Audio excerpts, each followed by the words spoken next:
question that would Your life. Okay. basis and structures. If you were to tax a higher percentage for higher income, that would be progressive. Which tax structure would that be? Progressive, proportional, or flat? Well, proportional and flat are the same.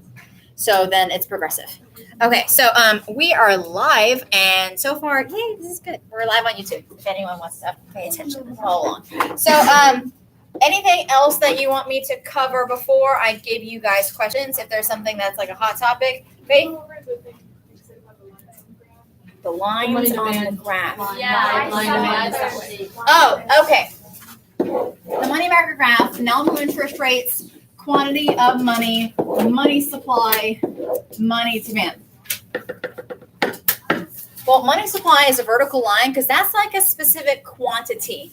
It is not changed based on the interest rates. It's not like more money appears or disappears if there's more or less interest rates. That is just the quantity of dollars and pennies and nickels and quarters that are right now available in the economy. That's why it's a straight line, because that quantity is like a certain amount. Like that is like a certain amount. It's an M1. It's an amount, like a dollar amount. Like that is how much money is printed. And coins, a set amount, yes, by the Federal Reserve. It's M1. Money demand, I'm going to just quickly erase my money supply curve line just so I can focus on money demand and not be distracted by money supply. Okay. So let's say that interest rates go down, let's say. Well, a downward sloping line on a graph means that these two axes are inversely related. If one goes up, the other one falls. If one goes down, the other one goes up. So this is just an illustration that shows it's going down. Like if nominal interest rates decrease, then the quantity of money in circulation increases. And the reason for that is if interest rates are low, my banking accounts, my savings accounts aren't earning any money. I'm not going to drive to the bank to earn like a penny a year. I'm just going to keep it in my pocket. And now I have my demand for money is not for savings. My demand for money is in my pocket so I can buy things with it and use it as transactions. So as nominal interest rates go down, my demand for my transaction demand, I'll say my demand for transactions, go up because I rather have my money in my pocket to buy things than in a savings account because I'm not earning any interest. George. I'm sorry. That's what happens when I talk and I write at the same time. Things don't necessarily go as planned. But if interest rates, let's say, go up, the quantity of money in circulation is going to fall because now my savings accounts are earning more money. I'm more likely to keep money not in circulation, not as M1, but where? M2 in savings accounts that are earning that high interest. So as nominal interest rates now go up, thank you, George, now go up, I don't demand money for transactions. I demand money for assets, like a savings account. Demand for assets, which is M2 basically, goes up. That's why money demand is downward sloping. That's why people have more or less money in circulation, depending on interest rates, is because I'm either wanting my money for a savings account, which then it's not in circulation, or for buying things, which then it is in circulation. How would the question be asked? Which of the following best describes why money demand is downward sloping, or why there's a negative relationship, and then basically that. Like as interest rates are falling, people are demanding more or less, like in money as transactions or as assets or whatever. Okay. Anything else before I give you guys some questions? Okay. Remember we talked about fiscal policy, automatic discretionary, and all the like KT, KS, monetary policy, all those tools with the money market graph and the money multiplier. Everyone's favorite bank's balance sheets. Jenna? How does discount rates versus The federal funds rate. What does it mean versus? Okay. So the three tools of monetary policy are the OMOS, which stands for open market operations, which is bonds, which is also securities, either like buying or selling. They can do that, or they can raise or lower the discount rate. What is the discount rate? What the Fed charges banks for loans. They can choose to change that, but it's really not going to affect anyone. The only time it would affect is if someone's borrowing from the Fed, but they're not going to really go to the Fed because the Fed is the lender of last resort. That's the last place you're going to go. That's like calling up, I don't know, your most distant relative in a family, asking them for money. It's like, why? Like you're going to call other people before you go to them. Or they could raise or lower the required. Ooh, what am I spelling? All these. The required reserve ratio, which is what? How much money is in the bank? Be more specific. Not how much money has to be in the bank. It's a percent of a number. Percentage of deposits. that must be kept in the bank at all. Okay, so it is a certain percent of deposits. That you're like, what does that matter? If it's percentage of deposits or the amount of money that has to be in the bank, like what does that matter? When we do a bank balance sheet, that is what matters. We have assets and liabilities, and then we're like, let's say they sold what am I writing? Assets or liabilities. I don't know why I wrote AS. I was going to spell assets, I guess. Good thing there's not 3 columns. Okay. We got assets and liabilities, and I don't know, I'm just making stuff up. We have like, I don't know, property for 200 and whatever thousand. Let's say stock for like 100,000. Property for, I don't know, 500,000. Making stuff up. We've got deposits of 200K. And then it's like, well, what is the required reserves and like what's in excess reserves? Okay, first off, this bank is not going to be balanced. If I say the RR is 20%, it's not 20% of all liabilities. It's not 20% of $300,000. It's only a percentage of deposits. That's why it matters that you know that it's of deposits. So you're not trying to figure out a percent of all of this. You're just trying to figure out a percent of 200,000. What is 20% of 200,000? $40,000. How do you do? Okay. You should be able to figure out 10% of any number at any time. 17,952.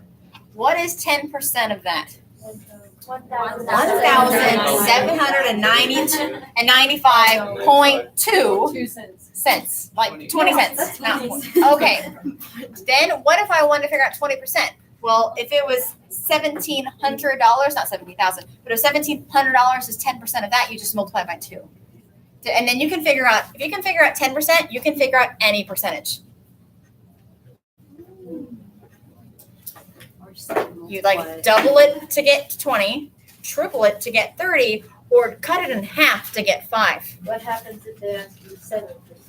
They won't, because keep in mind, we have to figure out the money multiplier, which is going to be 1 over point something, and it's got to be something in your head. So it's going to be either 5%, 10%, or 20%. Right, you okay? Yeah, I'm having fun. Did you learn something just now? Yeah. Yeah. I don't like math. Yeah, but math is really easy once you get like quick little I can't. Thanks. I hate math taxes. We're live on YouTube. Okay. All right. So $40,000 is in the required reserves. We got a problem here. But the problem is that this bank, the assets are much larger than the liabilities, which means what does this bank have? A negative Surplus. their Assets, their capital. they have more assets is what they own. This is a liability is what they owe. They own more than what they load. It's not a surplus, it's just net worth. They have a positive net worth. They have a positive net worth. Okay, so when they're equal, we've always typically in bank balance sheets, we've always had them be equal where the bank like owes and owns the same amount. But if assets are a better, like you have more money than your debts, then that is like a positive, like there's worth here, positive worth versus like a negative net worth. Is that gonna happen on the test? I might ask, but like, which of the following describes having zero net worth? It's like, well, when assets and liabilities are equal. Then None you where are. it's like uneven. If it's uneven, think about what it is. An asset is like all the stuff that you have. Liabilities is all of your debt. So like, if you have more money, like most people in the United States have a negative net worth. They have more credit card debt, more student loan debt, more mortgage and car payment debt than they actually make money. So they have a negative net worth. They owe people more than what they own. I was just asking because I've like trained myself it's gonna balance out. Yes, That's what it would be more of a like, okay, keep in mind tomorrow I'm not going to have an FRQ being a bank balance sheet. But I've seen the last one we did as a class, it was like assets, liabilities, and it was like, I don't know, 100K and 100K over here. But then the very bottom, it said net worth, 0. It was just saying that this better be balanced because I'm telling you it's balanced. But I don't want to make the assumption that they're always going to have that because since I don't make the test, the actual AP test, I don't know if they might be like, oh, by the way, the net worth is going to be 50, which means this side is going to be $50 more than that side. So then that's how you would balance it. Does that make sense? It would just be the thing that balances the other thing. Okay. What are your thoughts?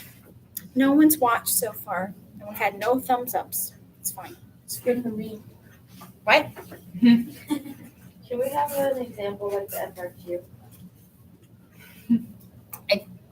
Did you? You did a video. I do, but I'm actually am like really far ahead of where I normally am. I usually make the test and FRQ like a day before. But I was really productive last week and I made the test and got it copied and made the FRQ and got that copied. And now I have no memory of what I did. Perfect. I remember thinking it's not a big balance sheet. It's a shorter FRQ. I know it's not, it's a short one. It's not a long one. Does it involve money market crash? I believe it does. I think it has to because it's Maybe like that, Question. that we had, of like combining the two. This Be like the 3 separate graphs. it won't be that on a short FRQ. It'll be multiple choice questions like that, where it's like box, tell me what happens to aggregate demand, price level, GDP, unemployment, interest rates, long run economic growth.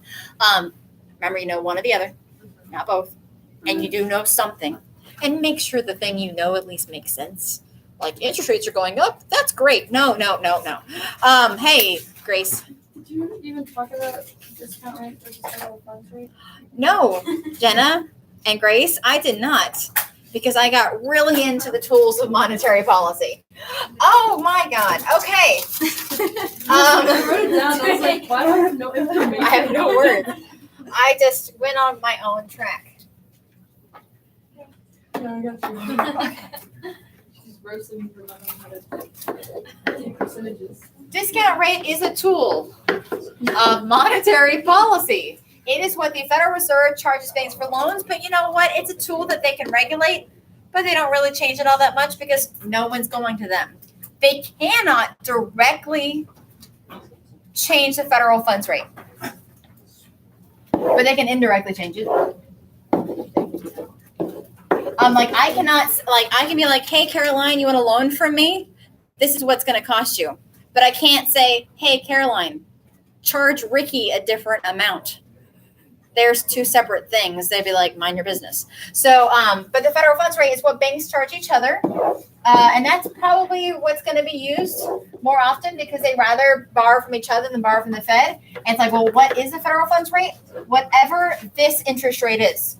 That equilibrium is the Fed funds rate. So if they are going to change money supply,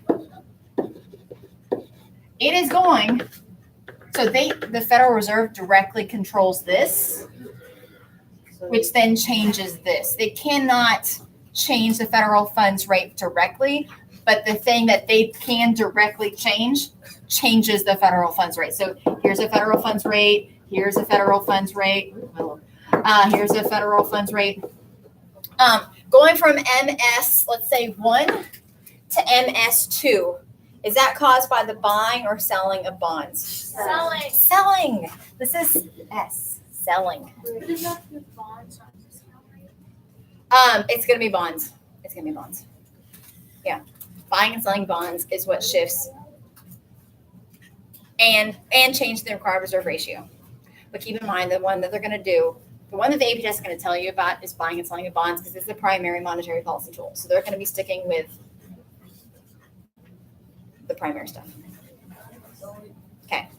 Like if I'm the Federal Reserve and I'm like, which tool should I use? They're gonna go with buying and selling of bonds more because it directly puts money in the hands of people versus required reserve ratio directly puts money in the hands of like it frees up more money for banks, but that's not meaning that they're going to directly loan that money out. It's just one more step that have to take place. So easier is buying bonds or selling bonds. This is if they buy bonds. So if the Federal Reserve buys bonds from banks, money supply is just to the right.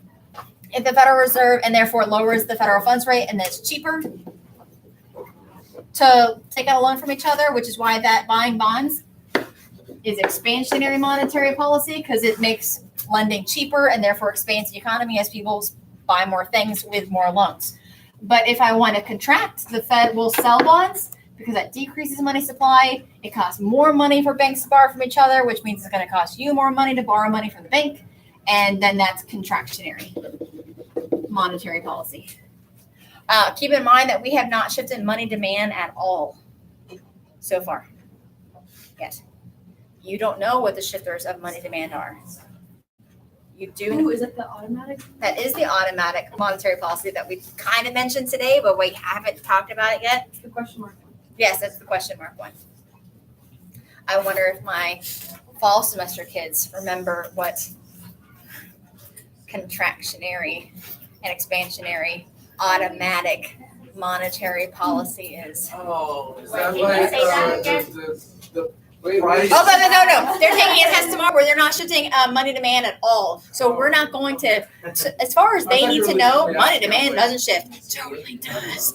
But we're not going to grab it. So Monday will. for fiscal policy, Yes. we should, aggregate demand. For All policy, fiscal, monetary, Yeah. on purpose or by accident, shifts aggregate demand. but No policy at all, and that's literally the case. No policy at all shifts aggregate supply. And there is no policy, aggregate supply shifts.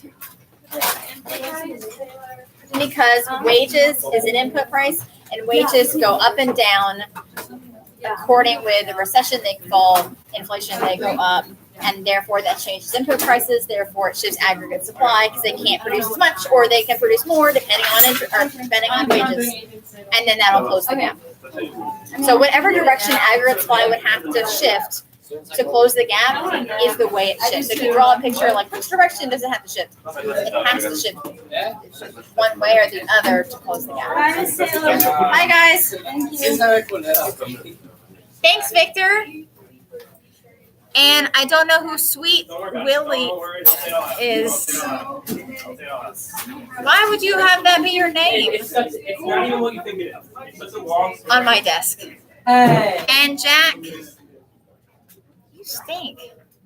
1 out of 10, too confusing. You have to know the material first to be able to be reviewed about it. No, like it was like I had amnesia, but it's like I was remembering like You're like little flashes of the past. and then I was like, oh, I got a bad grade on this test, and I got it on.